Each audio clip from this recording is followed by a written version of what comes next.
Isn't that the dromas draped in finery? Avoid his gaze. I don't acquaint myself with blasphemers. Don't worry. He's too full of pride to pay us any attention. Your nickname is Dromus as well? You must really like those creatures.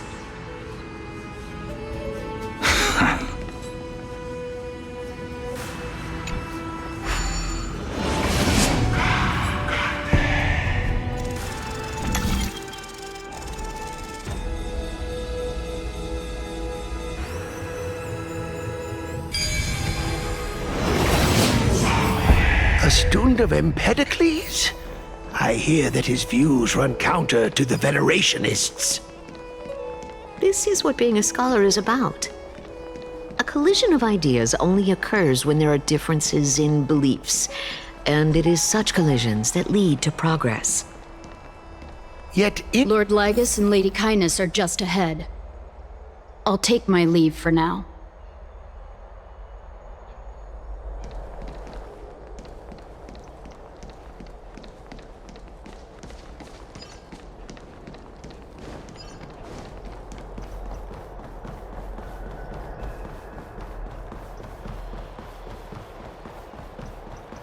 Welcome to the Demigod Council, esteemed guests.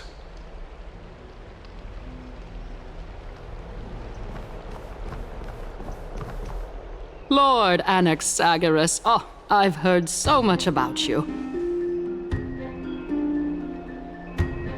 Head of the Nusporists of the Grove of Epiphany, notorious blasphemer, a Chrysos heir who bears Circe's core flame, a survivor of the Grove calamity. Did I miss anything? Well, if so, please be so kind as to enlighten me. Since Lady Kindness is already well acquainted with me, I won't waste any effort introducing myself again. But then again, perhaps the customs are different here. Back in my hometown, there is a form of etiquette known as honoring guests. The host will welcome their guest with warm hospitality by treating them to fine wine and a cozy bed. And yet, ever since I arrived, I have not been welcomed with warm courtesy or ceremonial gifts. Instead, I am met with intense scrutiny. Even more absurd, the host has sharpened their blade and instructed their servants to lie in wait in the shadows. Perhaps you intend to cut open my heart, retrieve the core flame, and then hold a grand feast for all of the guests. Everyone, stand down. Thank you for understanding. I am but a feeble scholar who is not used to the stench of avarice and blood. No need to be humble, my lord. From my perspective, your courage and gumption are worthy of the reputation of the Seven Sages. Your bravery is more than adequate to accomplish our perilous endeavor. So, you wish to start a war? Well, since the Chrysos heirs are calling for war, we will respond in kind. Conflict is inevitable. Since Aglaya endeavors to suppress the virtuous commoners with blood of gold, we will not hesitate to display the rights and mettle the citizens of Akama are so entitled to. As to your question of whether peace is still a viable option, well, to that I can only say this. Everything hinges on the next citizens' assembly and whether they have a sudden epiphany amid the clamor of the masses. And since you, as a Chrysos heir, accepted our invitation, you have indeed given us a glimmer of hope. What brazen arrogance. What you're saying right now is worlds apart from what you were saying before you retired your cleaners. I don't deny it. After all, they're responsible for cleaning up any threats, and just a moment ago, you were on the side of the Chrysos heirs. But now that you're an ally of ours, we can continue talking somewhere else. As you know, these walls have ears. I was fortunate enough to have the opportunity to discuss a treatise about the Venerationists with your teacher, Empedocles. Yet, it seems you subscribe to the Nusporists instead, Lord Anaxa. I've heard that this school of thought is one with many detractors.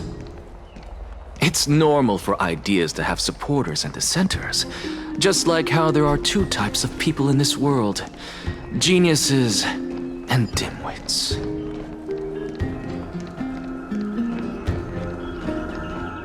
Welcome back to the hub of the Demigod Council, Lord Anaxagoras. Surely you remember that countless eloquent orators have stood in this spot before and emerged victorious by stoking public sentiment with their words. And yet there have also been innumerable blasphemous philosophers who set themselves up for failure because they refused to defend their actions. This tiny stage is the most profound embodiment of Akama in centuries. In 15 days, this site shall also become the most important, as well as the final turning point in Akama's history. May the both of us carry out our duties with honor and lead the masses back toward the Erechrysia, a golden age with no death, strife, or trickery. Oh my, 15 days and nights. That aligns perfectly with the date of your demise. Could such a coincidence truly exist? Using death to prove myself fits my intentions perfectly. What strong conviction you have, as expected of the hero who dared to stand up to the Gold Weaver. As expected, she misunderstands you. That's enough, Lady Kindness. Dispense with the niceties. I only accepted your invitation so that I can serve the commoners alongside the members of the Council of Elders. Don't test my patience with such superfluous formalities. Well, you say that now, but surely you also require my aid as well, so that you can stay alive even when being pursued by the Golden Thread? You worry too much. She won't show her hand too freely, as she still needs to garner support from the masses at the Citizens' Assembly. Even someone like me can tell that only a sliver of her humanity remains. Surely you're not asserting that she will definitely act in a rational manner. As you're no doubt aware, Aglaya covets the core flame that I possess, which makes it the bargaining chip that allows me and the rest of you to negotiate with her. However, in return, I'll need the Council of Elders to support me as much as possible. Naturally, this includes the guards as well. You're well aware how valuable Circe's core flame will be in the Erechrysia that you are desperately pursuing.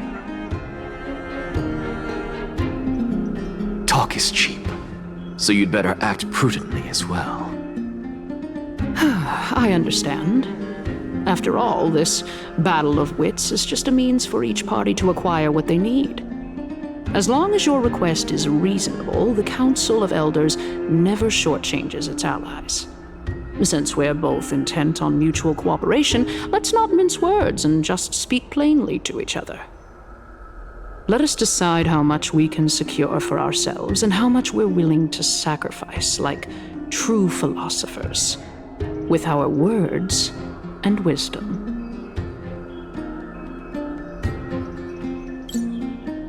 Continuing from the earlier topic, let us discuss our common enemy, Aglaya.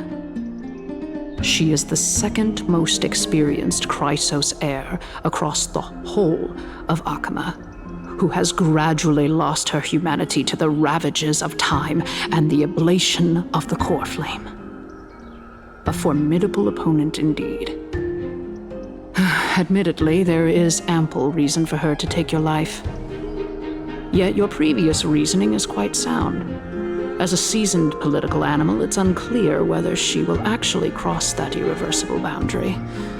Moreover, she still needs you alive so that the Titan's trial can be completed. Is there anyone present who can swear by the sacred vow of Kefali and guarantee that you weren't in league with that woman before coming here? Are you just trying to pull the wool over our eyes and aid her in her savagery?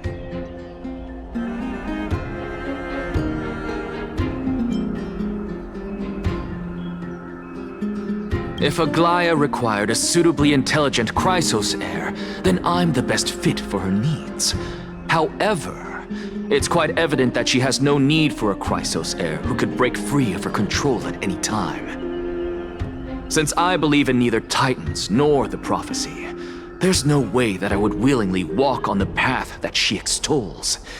Given how rigorously she enforces her principles, how would she ever accept a heretic such as me? I understand what you mean. At the very least, the both of us agree that this tyrant who wallows in extravagance and greed is the greatest threat to achieving peace in Akama. The Council of Elders is willing to defend your right to live, just as we defend every oppressed citizen. However, I regret to say that sentiments in favor of the Chrysos heirs and Aglaya are only growing in magnitude. The peace that we are aspiring toward, as well as everything that we hold dear, will be destroyed completely. The city will be burned to ashes, and the citizens' blood will be shed. Tell me, what are you willing to do for our esteemed citizens so that they can vanquish the enemies of our fine city?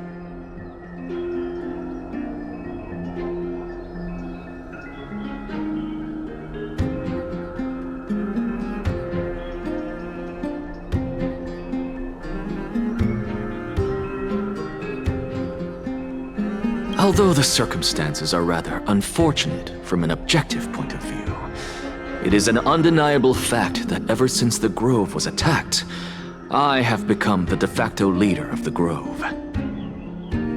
The Council of Elders needs more backing if it wishes to topple Aglaya, and it's evident that the Academy wields considerable influence. At the very least, I have served as the Grove's special envoy to Akama for a significant amount of time. Of course, this also means that I will hold a crucial vote at the Citizens' Assembly. In the name of Kefali, Akama thanks you for your sincere and valuable thoughts. At this stage, it's clear that you and I understand the benefits to be won from this discussion. Let me put it plainly.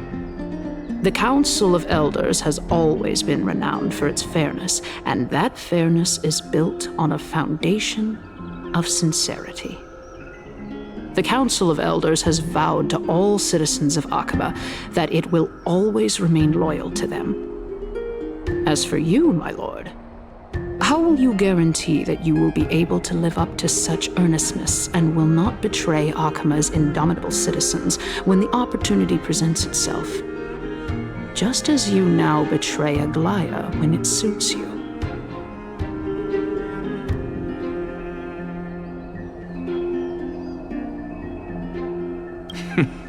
Surely you jest. My loyalty does not need to be proven.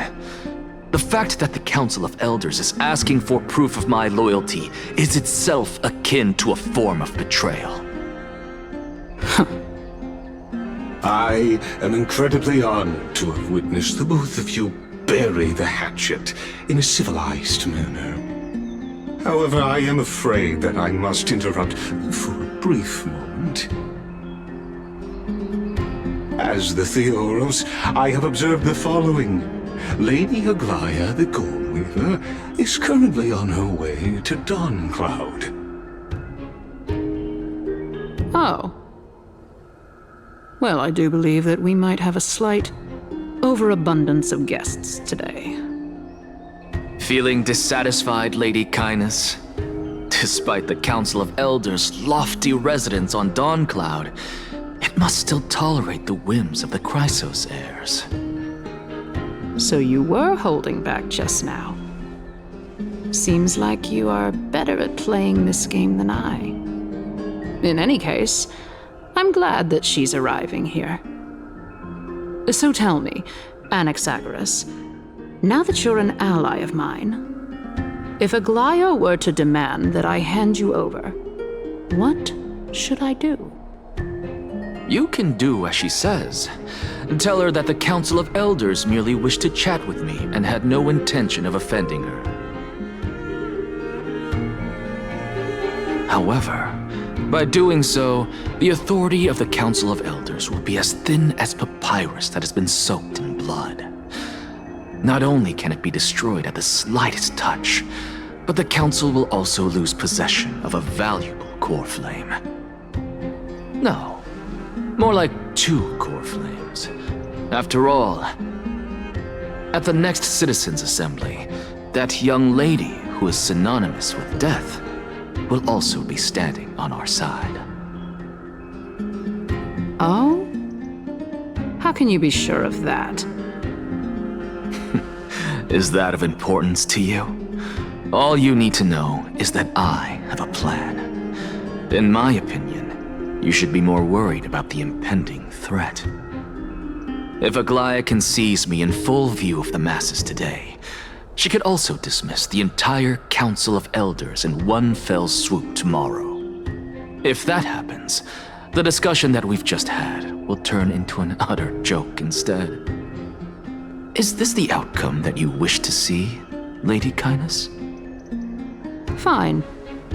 I will handle this matter appropriately. But you do best to remember this. Fool the people and karma will be on your tail. I'll overlook it this time, but don't count on there being a next time. Unless, of course, you crave cruel punishment and consider suffering the perfect state to ponder the true nature of souls.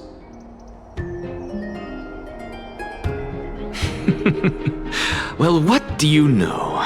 That happens to be one of my rare talents. We shall see then.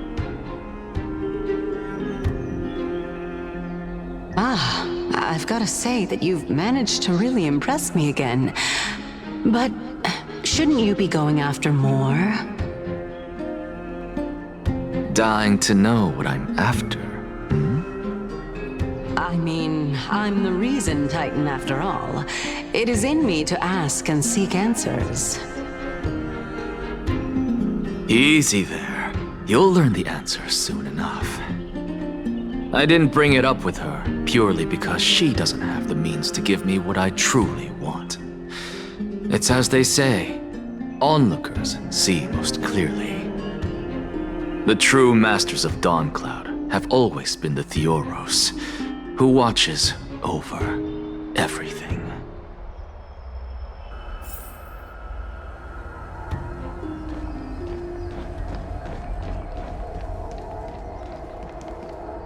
An expected visitor. Welcome once again.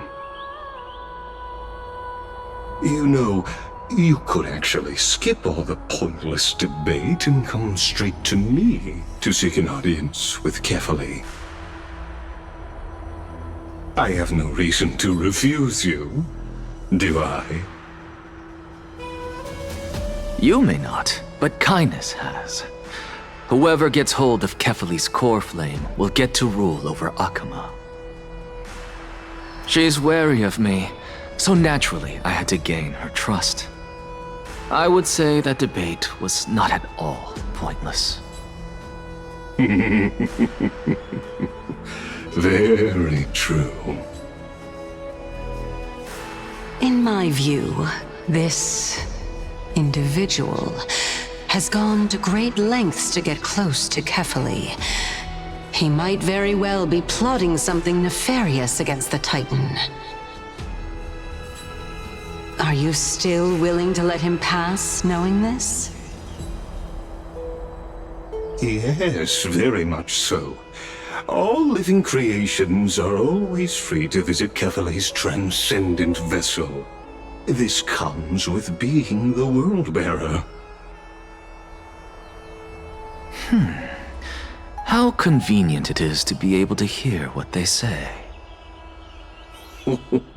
It is truly my honor to speak to a venerated Titan in person.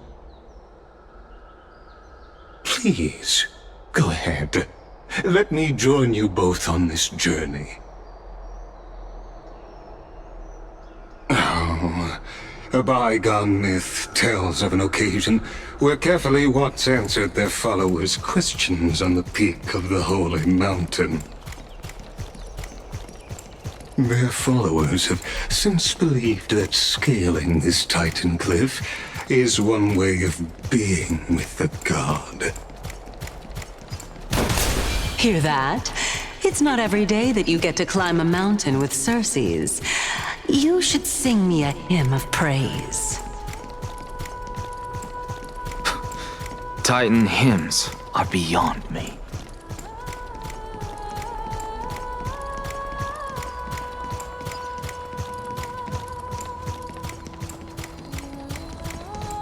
Go on ahead. Take this Yanis shortcut, and the long pilgrimage stairway will be waiting for you at its end. I have to admit, I never expected you to not ask me anything. Not even my motive. Because I know very well what it is you are after. As the saying goes, a gentleman helps others achieve their goals. I have a feeling that your theory will be validated at the end of this journey. I believe Kefale will not deprive you of your right to ask your question, especially now that you're on the brink of death. You must be closer to Kefale than anyone else. Wouldn't you agree? I hope things go as you say, then. Putting a child of justice into a farcical world is bound to turn it upside down. It is my hope that you bring a much-needed change to this world which is on the brink of destruction.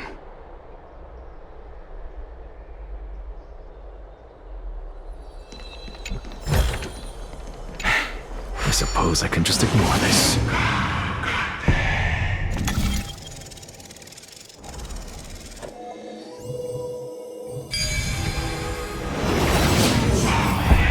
Honestly, this is my first time going up to Dawn Cloud's peak. What a splendid view. Isn't it about time you recognize the magnificence of us Titans? Well, I don't see how this place is different from those temples in the city. All they have are magnificent facades. And even though I've come this far, I'm still doubtful about getting useful clues from him. I must be getting ahead of myself to be expecting to hear something nice from you. Oh? Haven't you been in my head for some time now? It's high time you get used to how I feel about things. Alright, we're just a short hike away from Kefale. No time to waste here. So the intellectual debate from earlier was too draining for you, huh? If Amphorius gets a new lease on life, you should focus on strengthening your body and stop shirking social interactions. Save your concern. The Titan is in sight. Can you make it? Why? Are you going to carry me up if I were to fall now? I know how far I can go, so just hold your tongue and come along. Fine then. I guess I won't say any more. I'll just wait till your soul dissipates completely to gain control over your body. Wait. Is that... Cersei's? Hey, look at that. Huh? What should I be looking at? Am I hallucinating? Or do we even get to see souls when we're close to dying?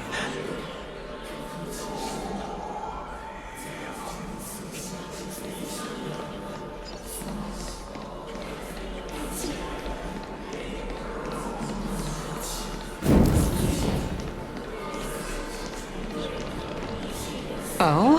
Why didn't you bring your favorite spear with you on this trip, Nias? Nias. I know I've heard this name somewhere. It's unfortunate. The Black Tide destroyed every last inch of my calyx. How could that be? Even a creation of Georios, from their prized ores and molten fire, couldn't escape the fate of destruction? Hey, Cersei's. Do you know a certain Nias? Nias? No, not that I remember. How did you even think up such a strange name? I just saw him. Nias. A warrior-like figure who was just chatting with you here. No, I have no such memory. Could you be hallucinating?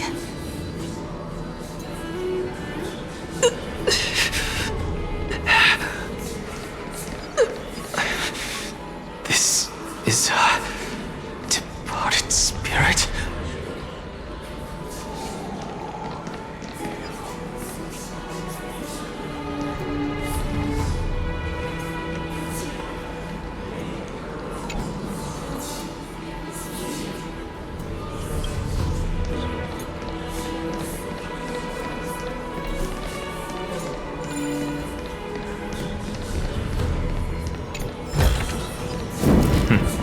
Go melt it down.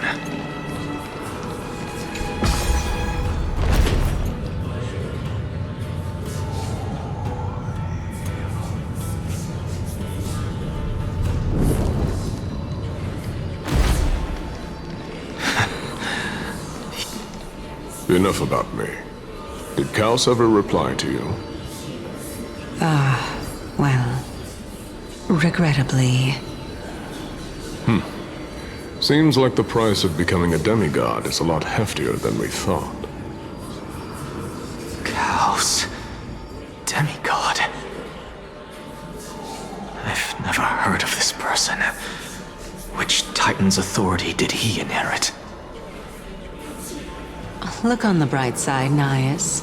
Since we've come all this way, I doubt he'd snub his old friends, would he? Let's just hope we mean as much as the world to him. Hey! Are you seeing that same hallucination again? Yes. It's still you and Nias, but you're now talking about a certain Kaos. I'm guessing he's one of your companions? Kaos? This name sounds just as strange to me. Never mind. I think I know what this is about.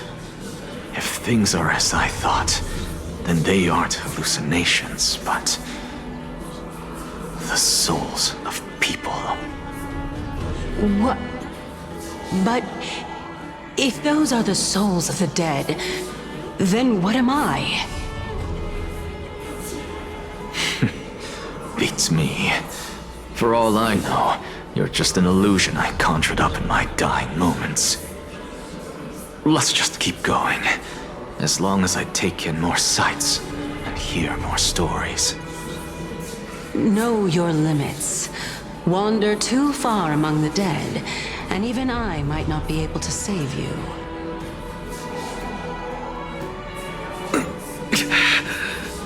I'm fine. If this is indeed as I thought, then this will be very amusing.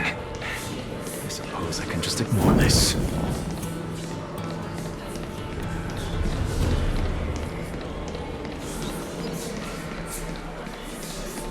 So, we meet again. I'm sure you wouldn't mind a snooping ear.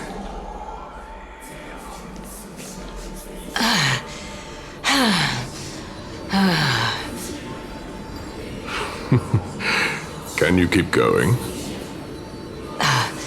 Of course. I'm just... If I knew we had to climb a mountain, I wouldn't have come along with you. I guess this also counts as one aspect of the world-bearing burden.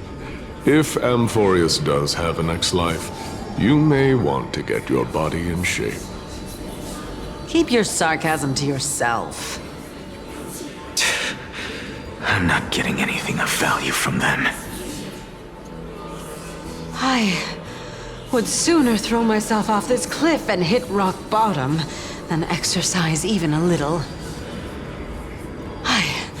I am Calypso of the eminent Seven Sages, after all.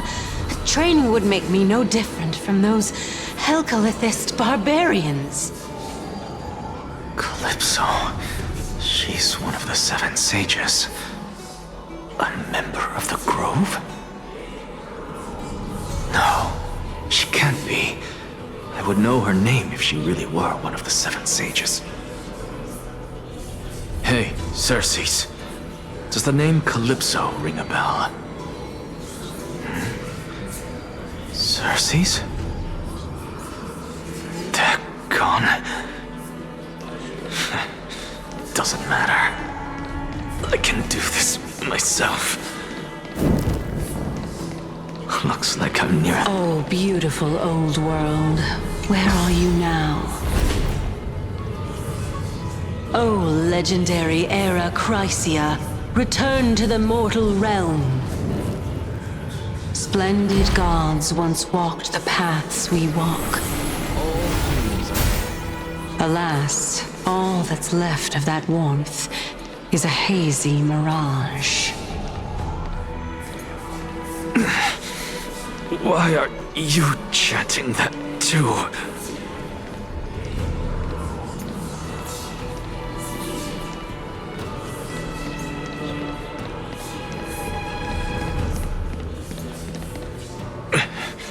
We're here, finally. So, I don't get to ask the Titan my question, but all of you make for a pleasant surprise, nonetheless. Very well then, let me uncover the truth for myself.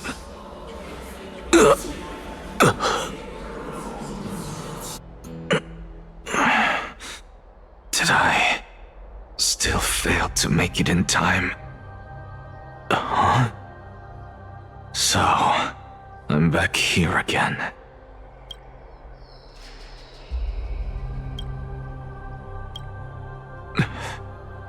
This is...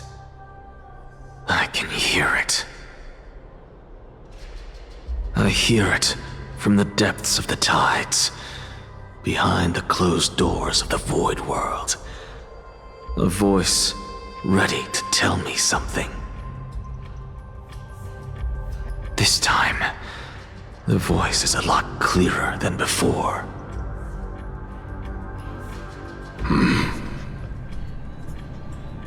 Since we've come this far, let's just wait.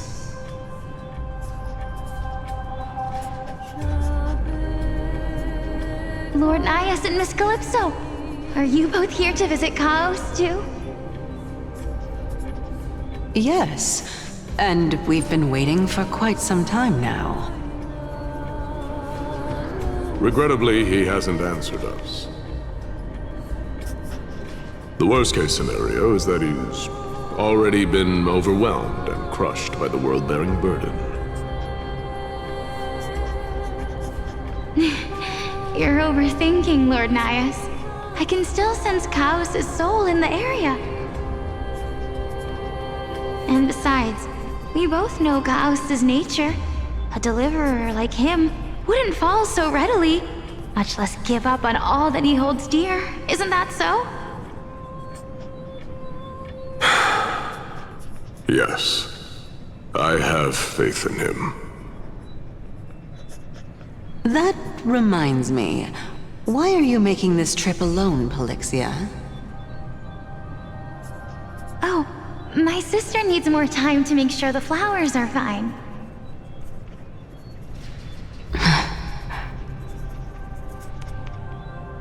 Such a pity.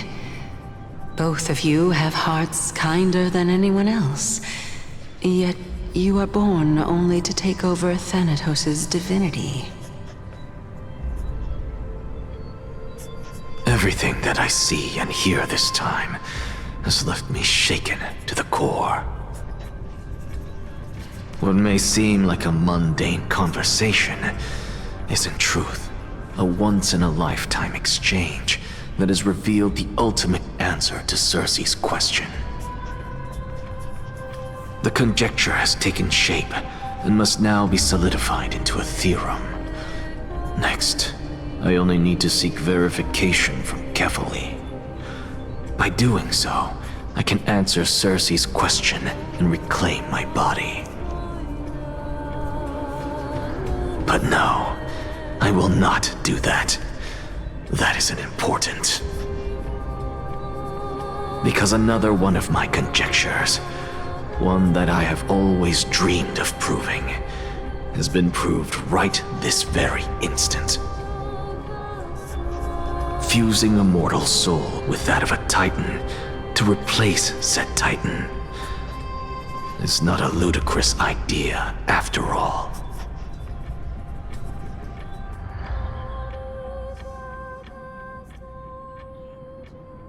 What are you thinking about?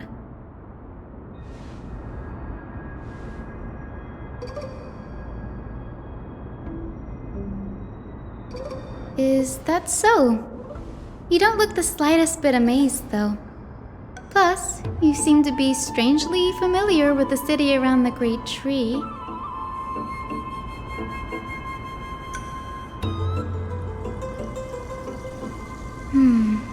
Events of the past, huh? I was also a child when I looked up at Circe's. Their leaves and branches reflected the sparkling stars, and their trunk was like a pillar that supported the sky and ground. I stood at this very spot back then, imagining the day when I could climb to the top of this tree, because I would be the closest I can be to the sky at that spot.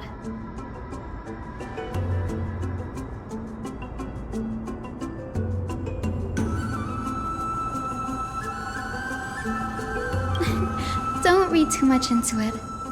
I mean, can mortals even hope to reach Aquila's realm?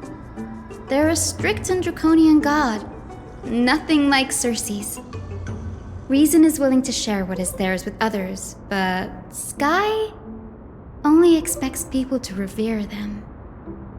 You get what I'm saying, right, Denny? After all, the Titan that imprisoned you and Grey here in Amphorius is none other than Aquila themselves.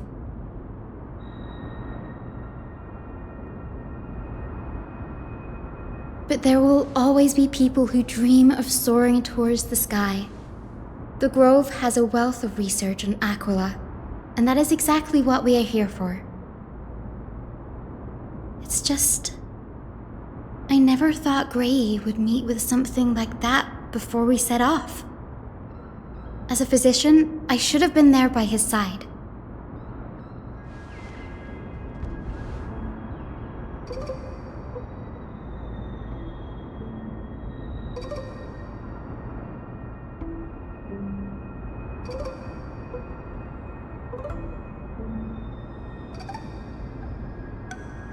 Yeah, there's no rest for the weary, huh? In any case, what we're looking for could be anywhere in this enormous grove. let's split up to cover more ground. Danny, with your skills, I'm sure those monsters born of the Black Tide will pose no threat to you anyway.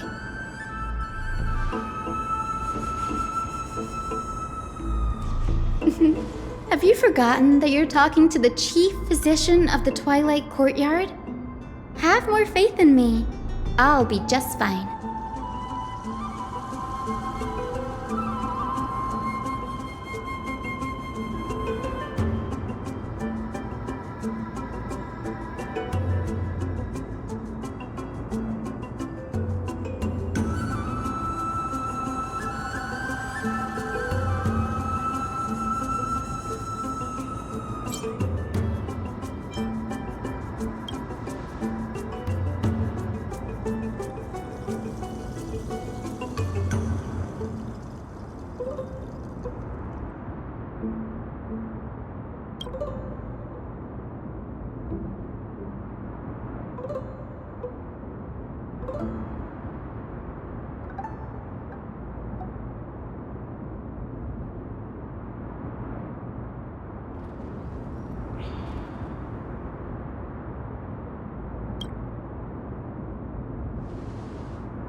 Really now?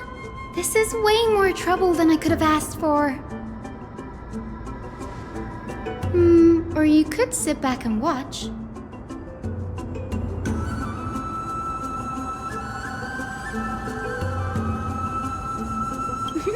I'm kidding, Danny. Lend me a hand, pretty please.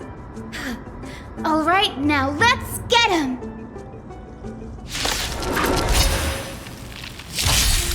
How about letting the enemy strike first? Since you're already here, why not have a meal before you leave? No interest in conflict.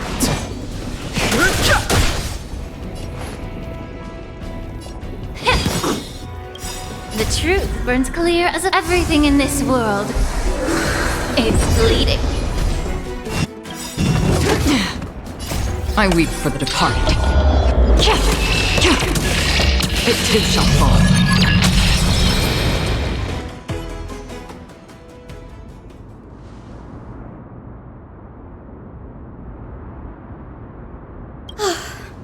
The Black Tide is remarkably quick to detect the light of Amphorius.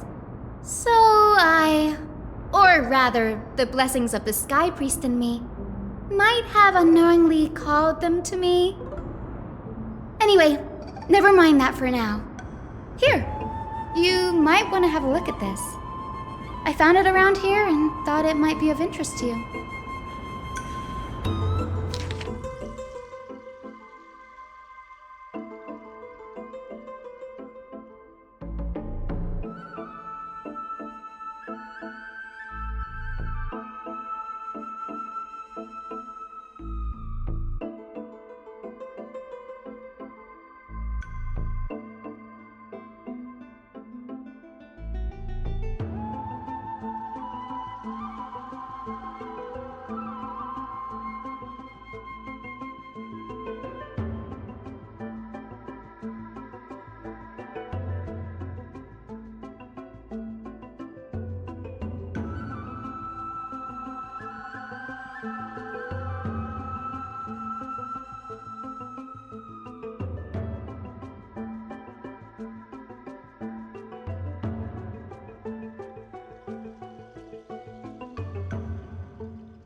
This is new.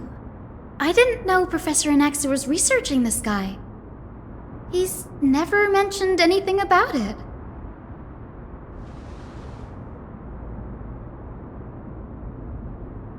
Might is an understatement.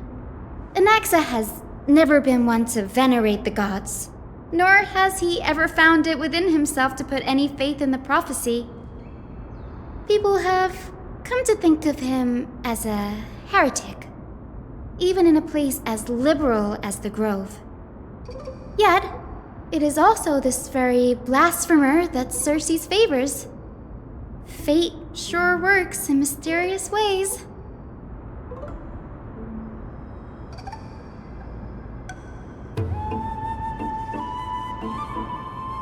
Oh, let me have a look.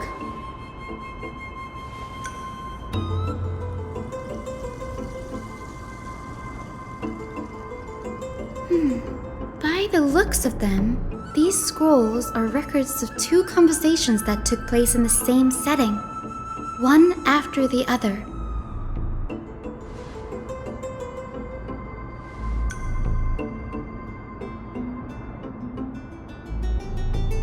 Sure, go ahead.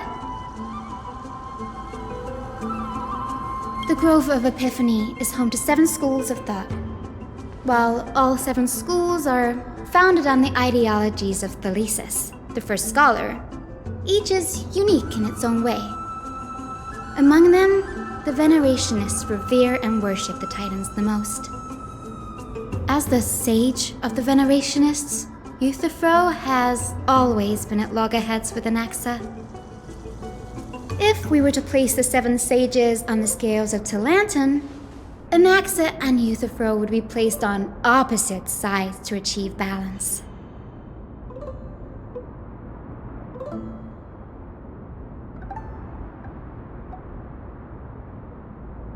Nearly everyone in Amphorius has heard the story of the skyships by now. Aquila's stature is loftier than the heavens, and their divine retribution is merciless. That's why it's no use building giant skyfaring ships. Oh, but I do wonder if a supercharged mini Treaty cannon could slip past their watch.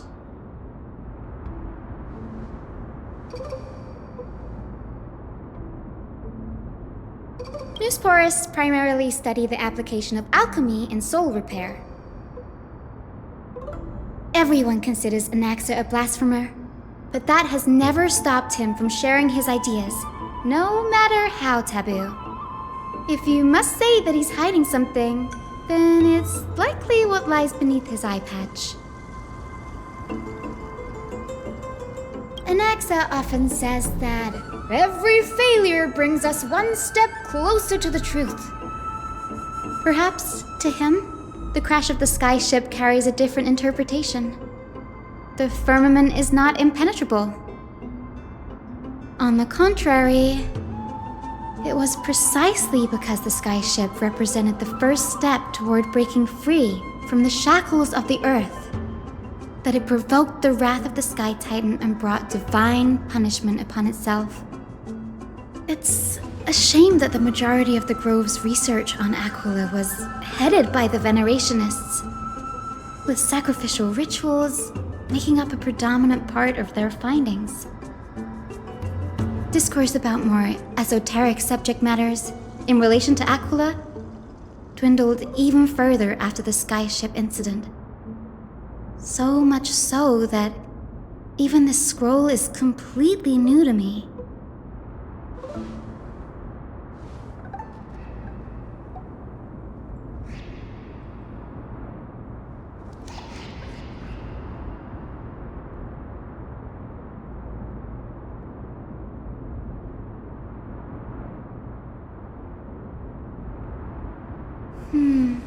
That's what I'd like to know. What are these experiments he's involved in? Even I, the assistant lecturer, know next to nothing about them. I have a bad feeling about this. Could there be more to what happened at the Grove?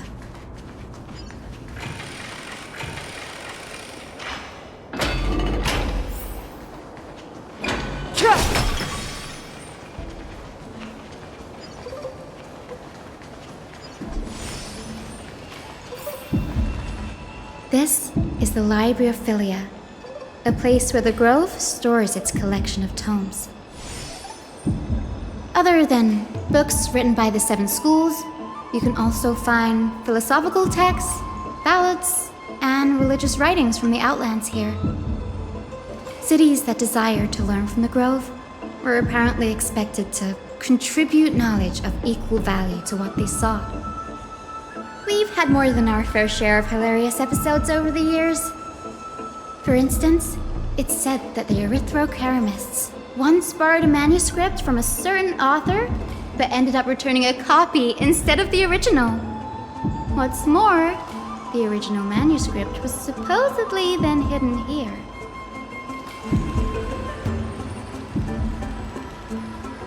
Nice? No need to hold yourself back, Danny. You can just tell it like it is. Their behavior was no different from bandits.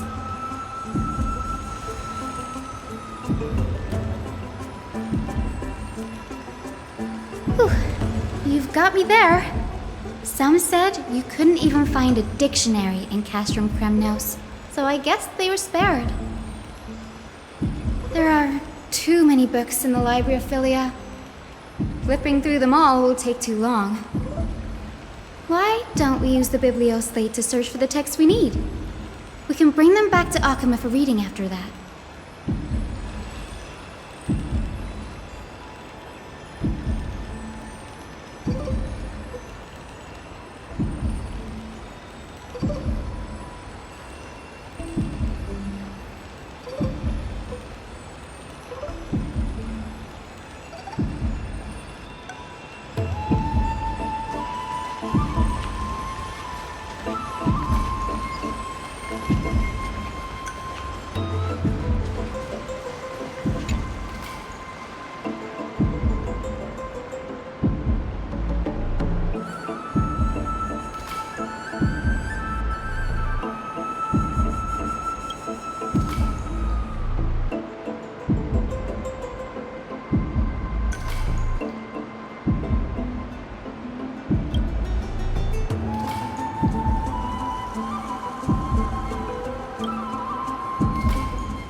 In here.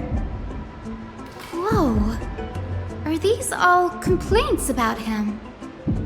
I can already see what they must have written. Anaxa has no respect for the gods. His very existence undermines order in our society. They're probably all things like that.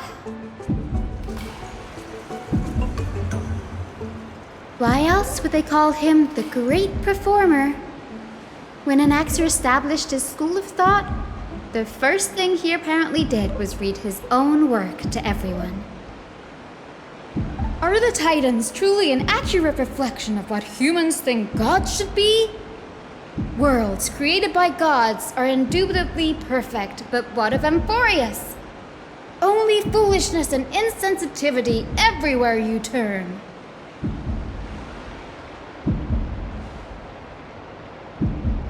They marched him straight to the seat of judgment before he could finish. Though what he took on in the end was more of a debate than an actual trial. He had to address every one of the scholar's allegations, or face expulsion from the Grove. The first allegation was... Do you agree that since the Titans created the heavens and earth, so the mountains, rivers, and seas must likewise be their creations?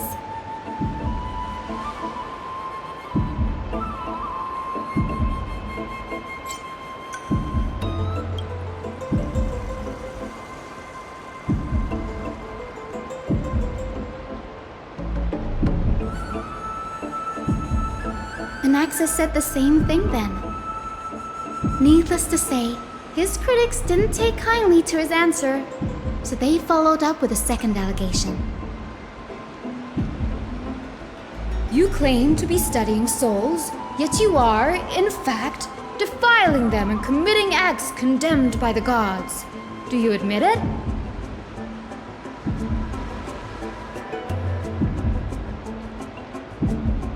Anaxa always wears an eye patch, never removing it, even when alone.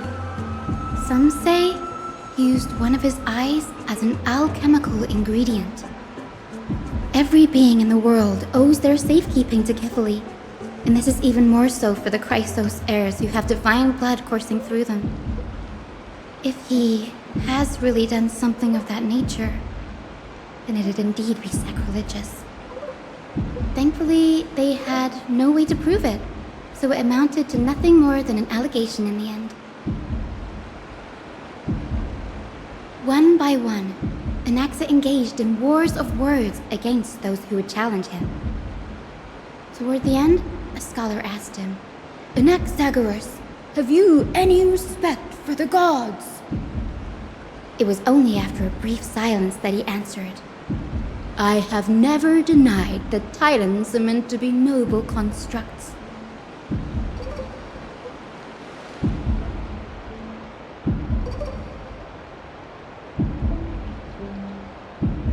Yes, I'm not sure how that controversy was eventually resolved, but what's for certain at least is that Anaxa was allowed to stay in the grove where he continued his research, despite being regarded as a heretic. By the way, this stack of complaint letters has reminded me of a place in the grove. We may find clues there that aren't on the teleslate. I'm talking about Anaxa's alchemy lab, hidden between the cornerstones.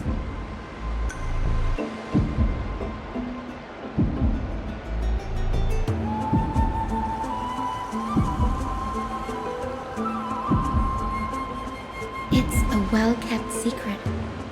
Among the 7 sages, excluding the nominal chief sage, each has a private sanctuary where they can conduct research undisturbed in their free time. Even the administrators of the Library of Philia are restricted from accessing those places and documenting the sage's research. But with the grove in this state, I'm sure Anaxa won't be mad even if we sneak into the lab for a short while, right?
This is the place, but where is everything?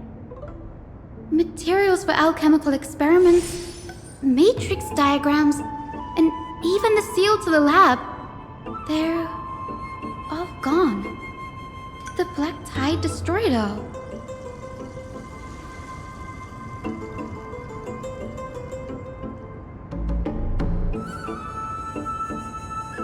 No, not even close.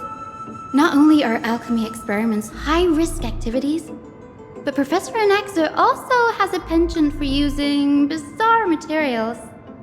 Students often saw him walk in looking right as rain, but come out covered in soot with his hair singed. Naturally, no one dared to come near this place. Huh? That bookshelf over there seems to be the only thing still intact.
What's going on?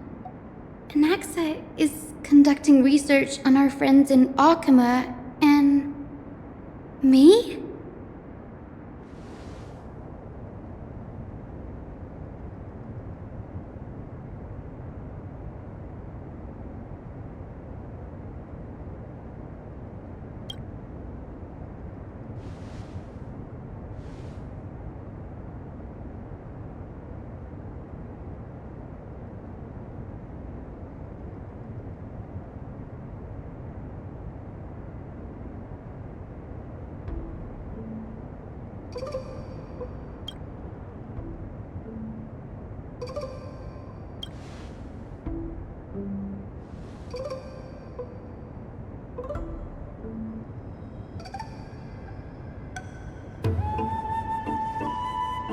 It wouldn't have been so strange if he had focused only on Cassie, given her own curiosity about her origins.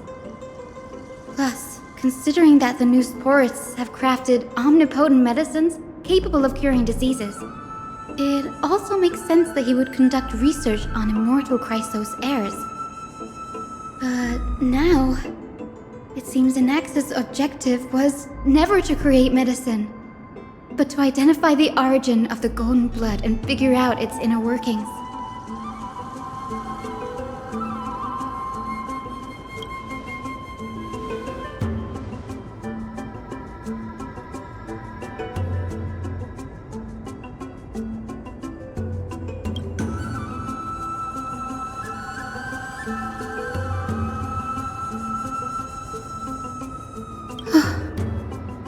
Danny, look at this. I have a bad feeling about this.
My biggest fear. It's come true. After going through his notes, I think I can piece it all together now. Anaxa was carrying out experiments on soul transmutation.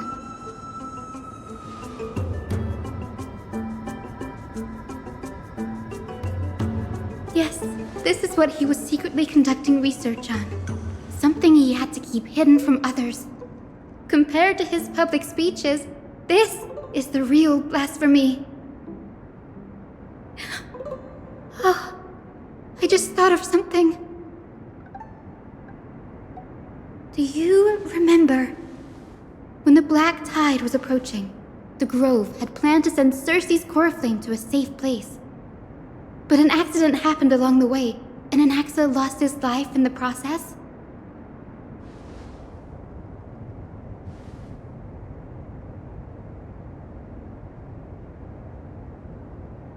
That's right. But what if Professor Anaxa's fusion with the core flame of reason wasn't an accident? Put yourself in his shoes. Knowing that the black tide was closing in and your time was running out, what would you have done?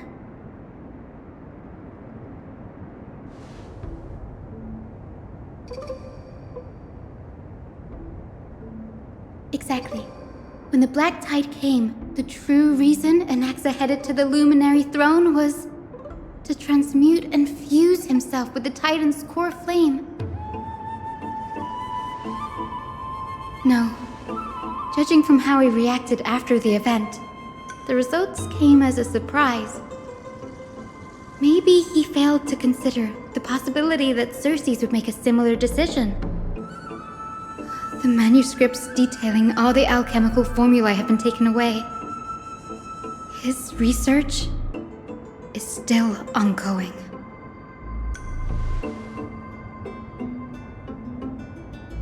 Like what? There's only one Titan left in the world now. No. No way.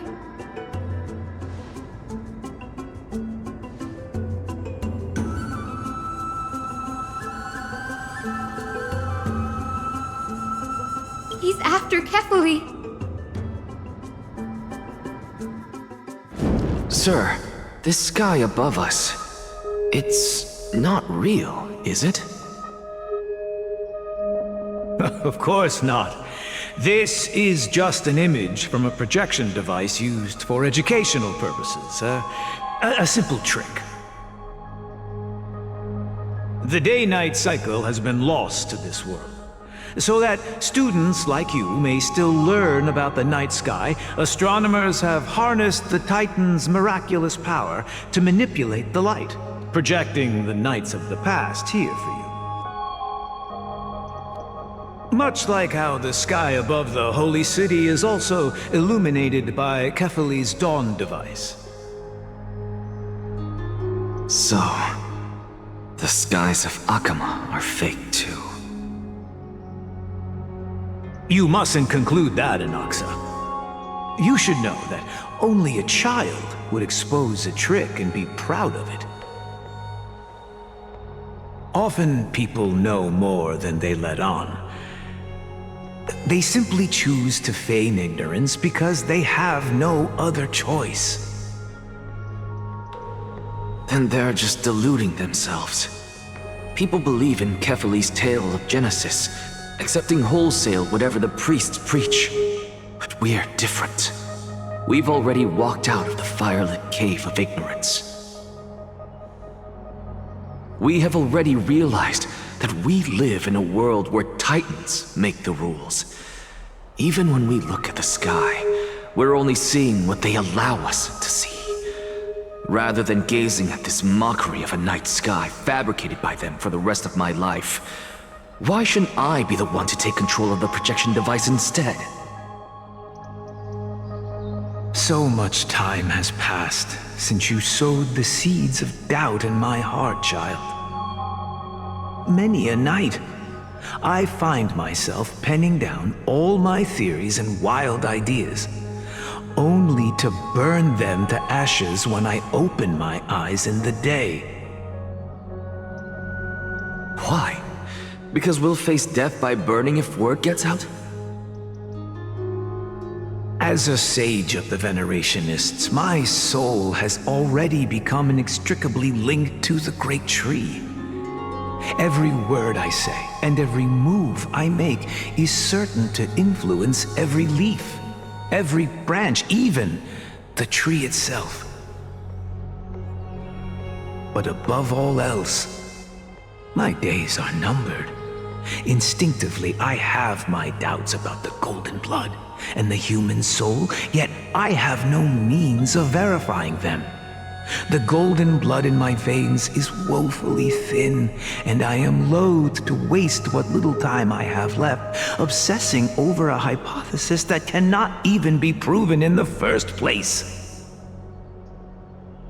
But I can, sir. I can do it for us. The time is right. Give me all that I need, and I shall accomplish this grand feat on your behalf.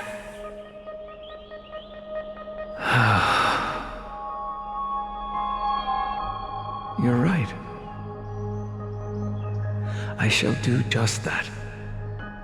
In the next meeting of the sages, I will spare no efforts fighting for the rights you deserve. Go. Establish your own school of thought. Find out what we are. Become the one who conquers the ultimate truths of the world. Child of humanity. You didn't go to such lengths for an audience with Kefali. Just ask him a few questions, did you?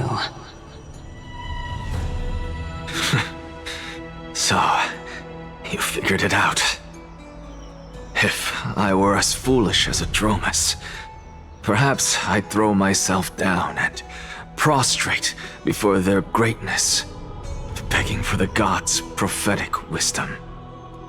Well, sorry to disappoint, but I'm no Dromus. Alas, I am a human, standing tall on 2 feet, possessing both intellect and pride. Before such power, does it make any difference whether you're a human or a Dromus?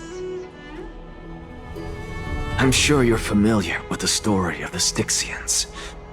When the raging waves threatened to swallow them, they didn't just give up and become sitting ducks. No. They constructed a dam that kept the roaring tide at bay, chaining down the mad Fagusa. They call me a blasphemer, Circes. But that doesn't mean I deny the existence of gods. It's just... as I see it, Titans are simply a force that mankind has yet to find a way to tame. Oh? If power that rivals the Titans is what you crave, why not conform to the prophecy and brave the trial? Why stop at harnessing the power of the Titans when I can do so much more? The source of life is what I wish to grasp, to understand what makes up the soul, and to learn what we really are. Thanks to you, I've had the chance to personally verify, in more ways than one, that the soul indeed ceases to exist in death. But where there is death, there is life. And where there is an end, there must also be a beginning. How then is a soul born? That was the only unknown variable left in my calculations. And by the sound of it, you have already formed a conjecture. No, I have already drawn a conclusion. In my journey unto death just now, I finally saw the answer with my own eyes. Professor Anaxa, I'm here. Her life hangs by a thread. I must ask you to refrain from taking any unnecessary steps. Of course. I'll bring this to a conclusive end, and give you the answer you so desire. However, in accordance with the principle of equivalent exchange, I must also demand from you what I need. As you wish. Don't you care to know what the price might be? It's a matter of uncovering the truth about the Death Titan and her survival. This may be the only time I can ever save someone's life. There is no need for me to think twice. I see. In that case, let the show begin. Indulge me. Am I correct to say that you intend to prove Thanatos' whereabouts and prove the nature of our existence now? Before I begin, I must confess I had been stuck in a cognitive trap all this time. As unrelated as these two propositions may seem at first glance, they are in fact logical equivalents. They are merely two different ways of telling us about what the soul is at its core. The reason I say this is, as I've mentioned earlier, the answer was hidden in my journey unto death. Anaxa, you were in the Netherrealm? Yes, I am but a living dead man now, but that's not important. What truly matters is, I overheard a conversation between heroes. That's not all. Remember how I said you were a part of that conversation too, Circes? And I've told you that I have no recollection of such an event. That was likely just an illusion conjured up by the mind of a dying man. Of course you would remember. Because that wasn't you. That was Calypso, one of the 7 sages of the Grove. Calypso? Huh? Oh, that's the name I made up on a whim when speaking to this girl. How do you know of it? And surely you jest. Don't you think I, of all people, would know if that were the name of one of the 7 sages under the shade of my tree? Don't you claim to know the Grove's past like the back of your hand? It seems you've lost even the memories seared into your soul. Use your head, Circes. Since all of this took place in the realm of the dead, it stands to reason their likenesses are of souls from the past. The living cannot step foot into that world, so who could they be? Think about Calypso. Why does she share your likeness, yet you have no idea who she is? The answer is evident, is it not? Those fallen heroes are the mortal incarnations of the Titans before their ascensions to godhood. The gods aren't master creators born out of thin air, and they are no different from humans, because they all evolved from one.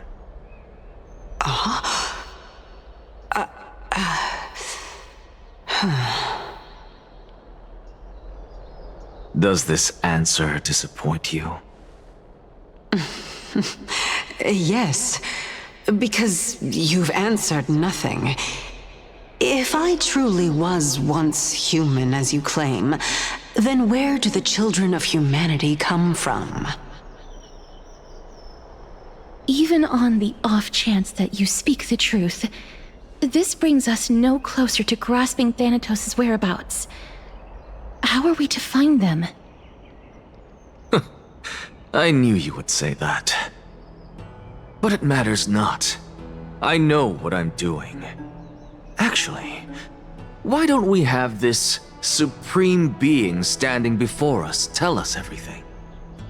You can revive a Titan? Humans cannot return from the dead. Neither can gods. But all we need to do is look at this from a different perspective, and the problem will resolve itself. The solution is simple.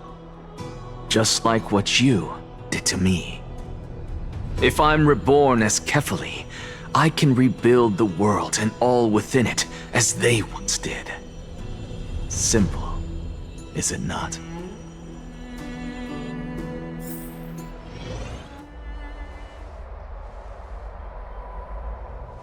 I have news from Hyacinth and Dan Heng. Anaxa might be trying to do something with Kefali's divine body. Kefali? But what could Anaxa want? Is the Council of Elders going to sit around and let such a sacrilegious act unfold? That is not possible. He is indeed the great performer, capable of fooling anyone and everyone with his tricks. I'm sorry. No need for guilt, for this is good news to us. The Council of Elders has found themselves a traitorous ally. Anaxa's ambitious desires will be something we can exploit. What we should be doing now is to keep our eyes peeled for whichever trickery Kindness is up to, and react accordingly to thwart her plans. Being Akima's political center, the Demigod Council holds just as much significance as the Vortex of Genesis. Someday, after my duty is over, this site will take the place of the battlefield where you hunt gods, become the next challenge you ought to overcome. Till then, it's best to get used to this place as soon as possible.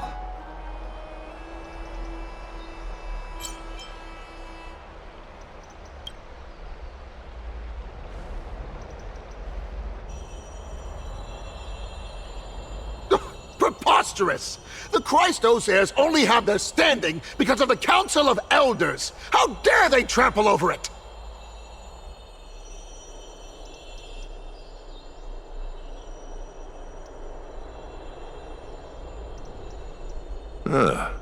It's been a while.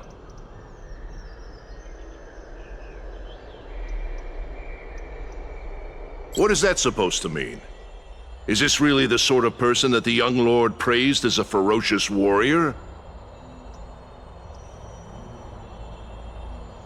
It has indeed been some time, Lord Krateros. What brings you here in such haste? Shh, keep it down.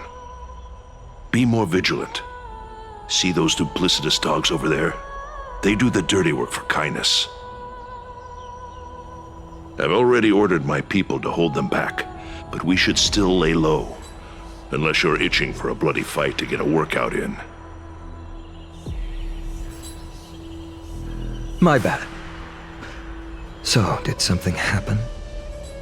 Did you hear thunderclaps last night?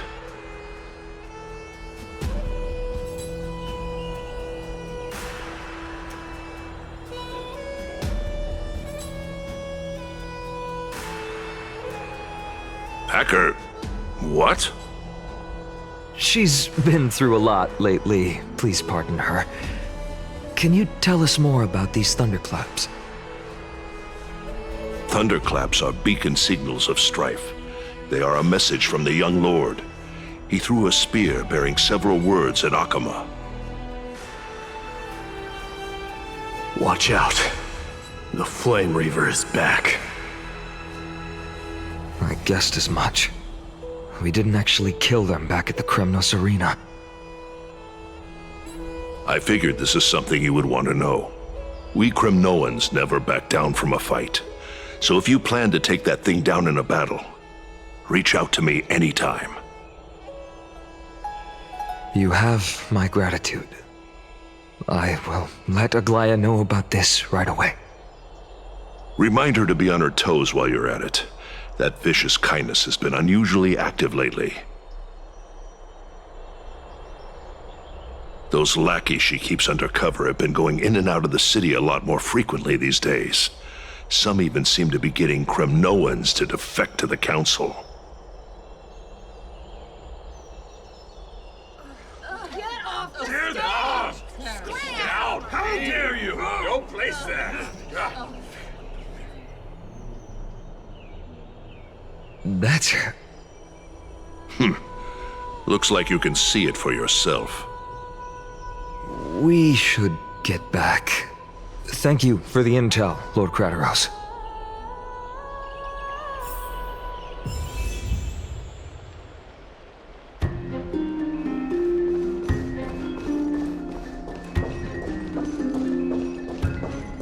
By Catholic into Lent and above, as the Theoros I have observed. Virtuous citizens of Akama, fine Navides, Elysiae, and the Outlander are heading toward us.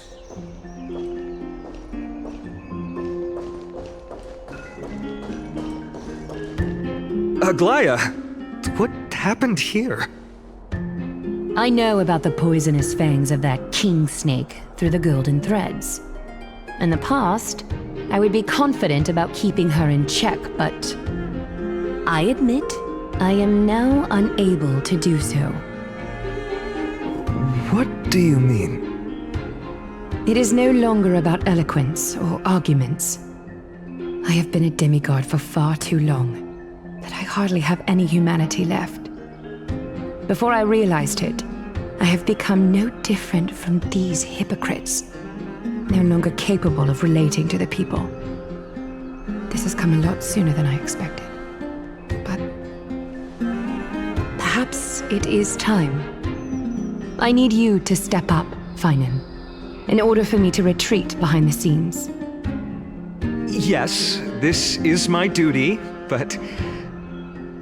It is far easier for the Council of Elders to fool many than just fool one person. Their so-called more support is no more than a ruse to distribute power using words instead of lances. There is no glory in winning this debate, but that makes having respect for humans so much more priceless. Finan, you are a Chrysos heir without flaw, capable of relating deeply with humans. I appreciate what you've taught me, Aglaya. I hope we'll live up to your expectations and win this debate.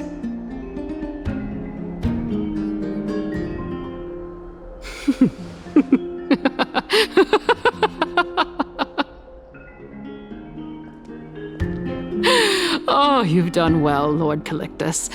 Let me take over and personally close this debate for today. Dearest counselors, let it be known that I sorely miss the blissful times portrayed in lyrical poems. Back then, Amphorius was home to nearly 1,000 cities, each with their own local faith, while gods walked the earth and shared close bonds with humans. Yet, in the present, people from all over are forced to leave their homeland to seek refuge in the holy city where they hope to rest under Kephales's protection. All of us have long been in the same boat with no way out of this plight. We didn't have a choice in the past, but now, the Council of Elders brings to the table a new possibility. All I have left is one question for you. Would you rather strive toward the unheard of Era Nova, or return to the prosperous Era Chrysia of our past? Make your choice. Now, which of the two would lead mortals to an ideal future?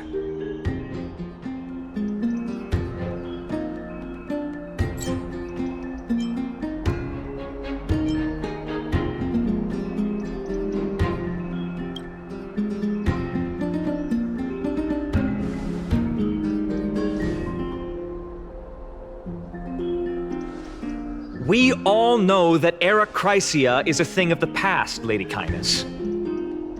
Please, enlighten me. How does the Council of Elders plan to turn back time? Let the 3 Titans of Calamity be born, and Era Chrysia is nevermore. But bring demise to those Titans, and Era Chrysia will descend upon us again.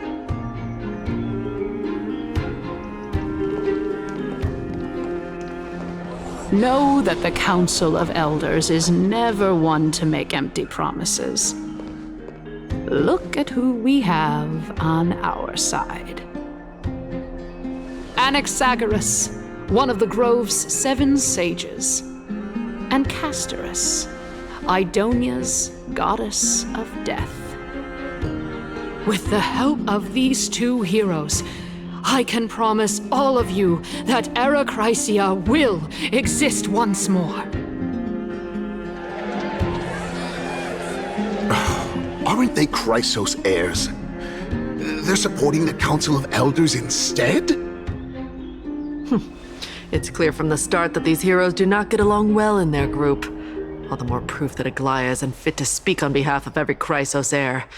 I am in favor of Era Chrysia. Era Chrysia! Era Chrysia!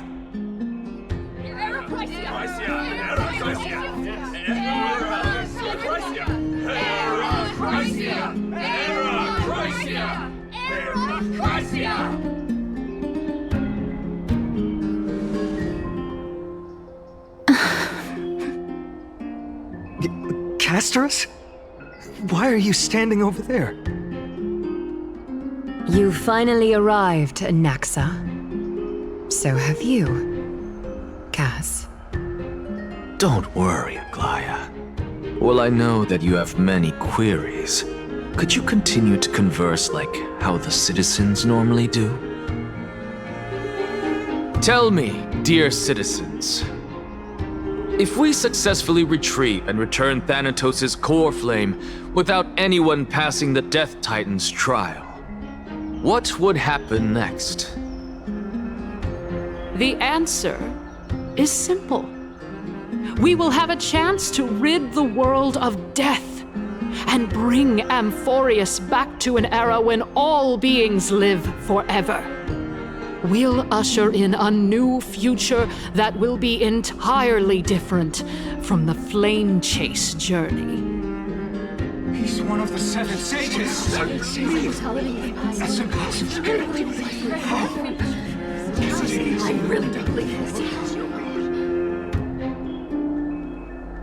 Your proposal is much too idealistic.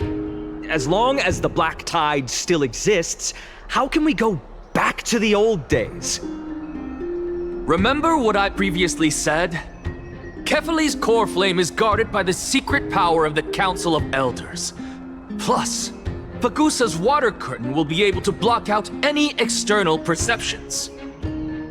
Tell me, dear citizens, have any of you ever seen even a glimpse of the threat that this person is talking about anywhere within the walls of this majestic holy city?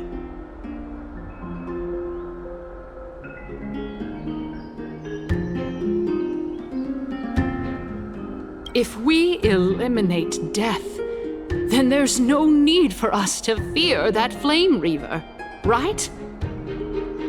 Citizens, let's loudly sing the blessed hymn. Oh, beautiful old world, where are you now? Oh, legendary Erechrysia, return to the mortal realm. After the destruction of the 3 Titans of Calamity, the Flame Chase journey will have to end. Erechrysia! Yes! Yes! It has to end! It has to end! It has to end! It has to end! This is bad. The masses are now totally riled up. Anaxa, pray tell. Everything that you've mentioned hinges on the premise that we can find Thanatos' existence, right? Thank you, Lady Aglaya, for still caring about this city. However, dear citizens, we are truly fortunate and blessed. For Castorus, Idonia's goddess of death, will surely find Thanatos under my guidance. What? With that, I solemnly promise that the core flame Lady Castorus brings back will be personally managed by the Council of Elders. Thereafter, if we are able to garner the support of all of you at the Citizens' Assembly, we shall spare no effort in ensuring that the Erechrysia will return to our world once again.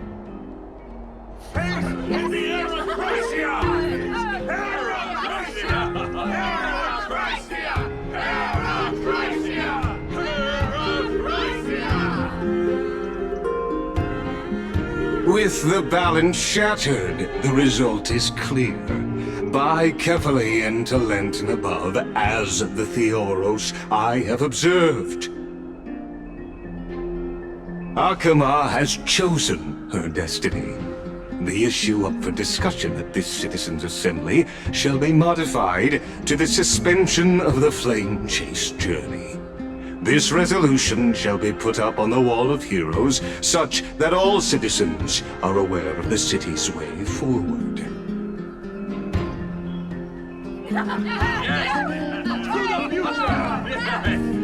Yes! Fantastic! Yes! Aglaya, dear Aglaya. What has caused your heart to soften? You also don't seem to be as quick-witted as before. Wag your tongue as much as you like. Since the flame chase journey has been preordained by the prophecy, our failure has never been on the cards. Well then, I guess we'll find out if that's true at the Citizens' Assembly.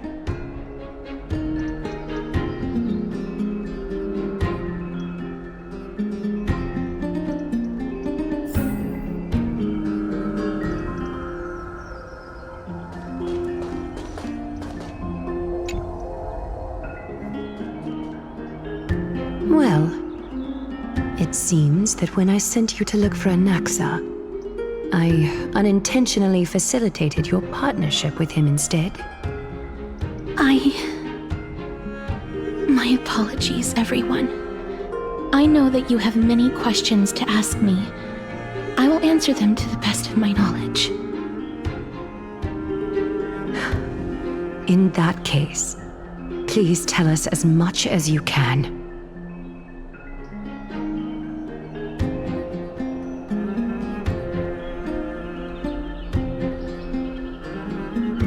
I will wait for you.